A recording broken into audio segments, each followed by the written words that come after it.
Wes, in case you haven't noticed, it's cold out here. But that's what playoff football at Lambeau Field is supposed to be about. The 9th postseason meeting between the Packers and 49ers. It's time for final thoughts.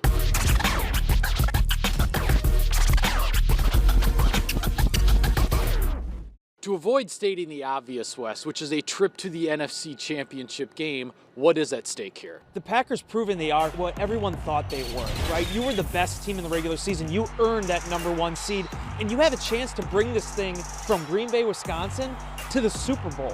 Being able to defend that, I think, is going to be huge for this team.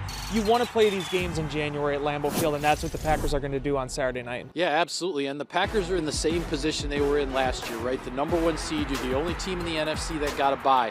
But the difference is the weather is cold this time, which it was not last January, and this stadium will be filled with 80,000 fans. You have to use that, you have to make it count. Wes, this Aurora heated apparel is doing the trick in the single-digit temperatures. I'm not sure how you don't have a hat on, but that aside, who's heating up here? There's a first-team All-Pro linebacker by the name of Devondre Campbell that I don't think a lot of people were thinking about 7 months ago that has now become a real star in this league. There's so many questions being asked about Deebo Samuel, all these weapons that the San Francisco 49ers have on the ground game.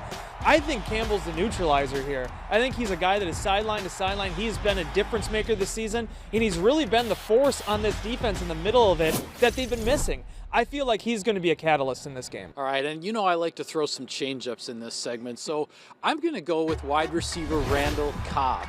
We have not seen him since before the Packers bye week. To his credit, he made a very rapid, speedy recovery from that core muscle surgery. But when Randall Cobb was playing, he was moving the chains a lot for this offense in the passing game. And there's kind of a running joke in the live blog that I do with the fans. When it's anything longer than 3rd and 1, the fans like to say it's 3rd and Cobb.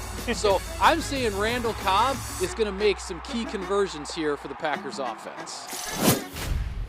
Wes, I say the Packers win this game if they can withstand the surge that is inevitably coming from the 49ers. You look at their last 2 games, they were down 17-0 against the Rams, came all the way back. They jumped on top of the Cowboys 13-0. They are going to have a surge like that against the Packers, and it's going to be a matter of can the Packers turn the tide at some point? Can they limit the damage? A key 3rd down stop, force a field goal, maybe get a turnover. That's what's going to be the difference in this game for Green Bay. I agree, Mike, and for me, I think the Packers win this game if they're the better team in the 4th quarter. This place is going to be as cold as it's going to be in those waning hours of the night. And I mean, it may not be as cold as it is right now, but it's still going to be to Green Bay's advantage. San Francisco's been a team that has had some struggles in the past playing in those last few minutes. The Packers have been excellent there. These are 2 good teams in terms of winning close ball games, but the Packers have been just a little bit better. All right, and with that, we'll sign off on this edition of Final Thoughts. Be sure to follow all of our coverage of Saturday night's big game on Packers.com and on all of your social media channels. Thanks for watching, everybody.